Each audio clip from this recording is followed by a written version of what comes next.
Jannik Sinner responde a Carlos Alcaraz sobre sus críticas al calendario ATP. Si queréis saber qué es lo que ha dicho en italiano, quedaos aquí para verlo, en The Tennis Show. Como sabéis, en el vídeo anterior estuvimos hablando largo y tendido de la crítica de Alcaraz al calendario del circuito ATP. El español, os resumo un poquito, comentaba que había demasiados torneos obligatorios, la temporada era muy larga y que no tenían tiempo para descansar, disfrutar o desconectar del tenis. Y, por una parte, yo podía entender la postura de Alcaraz, pero por otra también consideraba que tampoco eran tantos torneos obligatorios, que al final son 16 torneos obligatorios. Os recuerdo, 8 de los 9 Master 1000 hay que jugarlos, los 4 títulos de Grand Slam y 4 títulos ATP 500, uno de ellos teniendo que ser después del US Open, ¿vale? Esos son los obligatorios. Entonces, yo no estaba muy de acuerdo con Alcaraz. Hubo un suscriptor que hizo una cuenta que era jugar un torneo y medio aproximadamente al mes. No parecía tampoco mucho. Y claro, yo hice esa crítica a lo que comentaba Alcaraz, pero Jannik Sinner también se ha sumado a esa crítica y ha respondido. ¿Y pero qué es lo que ha dicho el número 1 del mundo? Vamos a verlo. Pues como digo, Jannik Sinner ha respondido un poco a lo que dijo Alcaraz. Y es que al italiano le han preguntado que qué opinaba también del calendario, de si era largo, no era largo, qué opinaba él. Y ha respondido, para mí muy correctamente, diciendo que es cierto que el calendario es largo. Estamos hablando de una temporada de 11 meses. En ningún otro deporte se ve eso. Everest comentaba lo mismo. Desde finales de diciembre hasta mediados de noviembre casi está jugando. Pero Sinner comenta eso, es largo, sí, pero nosotros como jugadores tenemos elección. Tenemos elección al final de jugar un torneo o no jugarlo. ¿Por qué lo juegas? Y esto ya lo digo yo personalmente. Hay veces que juegas ATP 250 o ATP 500 porque te están pagando. Porque tienes contratos firmados para ir a un torneo o para ir a otro. ¿Por qué Alcaraz va a Sudamérica en febrero? Porque hay dinero de por medio, obviamente. Pero tú como jugador, como dice Sinner, puedes decidir. Puedes decidir si vas para allá o no vas para allá. ¿Qué pasa? Que si no vas, obviamente, no vas a tener ese beneficio económico ya por el hecho de ir. Eso, obviamente, es un detrimento que te da el no ir.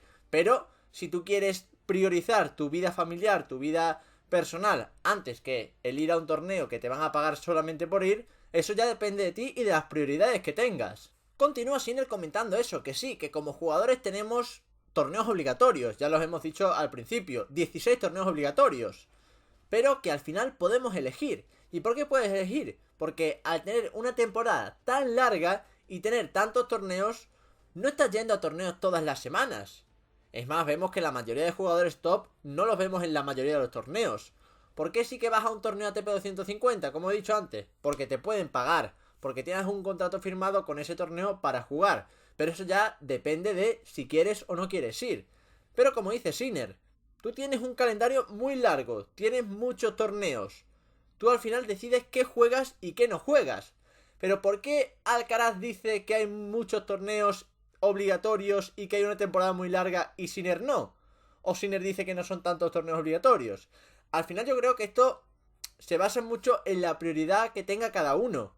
Si Alcaraz quiere priorizar el tener más vida fuera del tenis, el conciliar el tenis profesional con la amistad y las relaciones, bueno, lo puede tener, pero parece que Sinner no. Sinner tiene en la cabeza el, oye, estoy aquí, estoy en esto del tenis y ya disfrutaré cuando termine. Y creo que es una diferente mentalidad, que ni una está bien ni una está mal. Obviamente yo estoy más de acuerdo con lo que dice Sinner. ¿Tienes torneos obligatorios? Sí, pero puedes decidir, que es lo importante. No es que tengas que estar de enero a diciembre, a noviembre, jugando todos los torneos que quieras, no. Y finaliza Sinner exponiendo su caso particular. Dice que él, por ejemplo, el año pasado hubo algunos torneos a los que no quiso ir porque quería quedarse practicando, quería quedarse entrenando y lo hizo. O sea que tienes tiempo al final para decidir si vas a un torneo o vas a otro, teniendo tus obligatorios, pero aparte de eso, tienes tiempo y tienes capacidad de decisión, poder de decisión. No es que estés atado de pies y manos durante todo el año, no, obviamente tienes tus principales, pero que no se juegan tampoco tan de seguido. Entonces, no sé, yo aquí sinceramente estoy, como digo, muy de acuerdo con lo que dice Jannik Sinner. Y luego hay otra cosa muy importante, y es que cuando hablamos de Sinner o Alcaraz o de los top, obviamente van a tener mucho más desgaste que el top 80. ¿Por qué? Porque al final el top 80 no va a llegar a las finales de todos los torneos. No. Pero es cierto que ese top 80, al perder en primera o segunda ronda, va a estar viajando incluso más. O sea que me parecería, fijaos, me parecería más dura una vida de un top 80 que una vida de Alcaraz o de Jannik Sinner. Porque al final sí que tiene la obligación por dinero de viajar y moverse. Eso sí que es complicado porque realmente cada semana, si pierdes en primera, segunda ronda o si haces incluso una buena semana, vas a tener que moverte por todos sitios, jugando Challenger un 150, jugando Challenger todas las semanas, porque el dinero no te da. Pero el calendario de un top ATP, personalmente es que no lo veo tan agobiante, no lo veo tan estresante.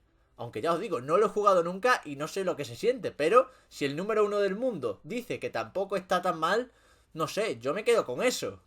Y por curiosidad he querido ver qué opinaba el Big 3 del calendario ATP en sus tiempos. Y lo cierto es que no he encontrado mucha información salvo algunas críticas de Nadal, específicamente al circuito, por parte del español diciendo que la temporada era muy larga y que estaba saturado el tenis de torneos. Obviamente decía que estaba muy agradecido a su deporte, que estaba agradecido a ser un privilegiado por poder vivir eso, pero que la temporada se le hacía muy larga, que había muchos torneos, pero que no veía a Federer criticar eso. Y es que Federer nunca se quejó del calendario ATP, o no he encontrado yo que se haya quejado de lo que es el calendario. Y al final, pensando un poco y relacionando, te puedes dar cuenta de que Nadal, ¿por qué criticaba tanto el torneo ATP? O el calendario ATP. Porque al final el juego de Nadal tenía mucho más desgaste que el juego de Roger Federer. Y es normal que después de terminar un torneo, a lo mejor el cuerpo de Nadal no responda igual que respondía el de Roger Federer. Estas son elucubraciones mías, no quiere decir que tenga la razón o no. Pero si te pones a pensar un poco, puede tener razón. El propio Djokovic también comentaba que había demasiados torneos en su tiempo, pero últimamente tampoco le vimos quejarse demasiado. También es cierto que a partir de los 30 y cuando llevas varios años en el circuito, tienes algunas exenciones de calendario. Pero lo cierto que es que el jugador que más se quejó del calendario ATP, y he encontrado noticias de 2010-2012, fue Rafa. A Roger nunca se le vio. Y siempre se ha comparado mucho que Roger es parecido a Sinner y Rafa a Alcaraz. Y de ahí podemos sacar que uno haya criticado ferozmente el calendario ATP diciendo que nos van a matar como ha sido Alcaraz, y que otro, como Sinner, haya dicho que bueno, obviamente la temporada es larga, pero podemos elegir.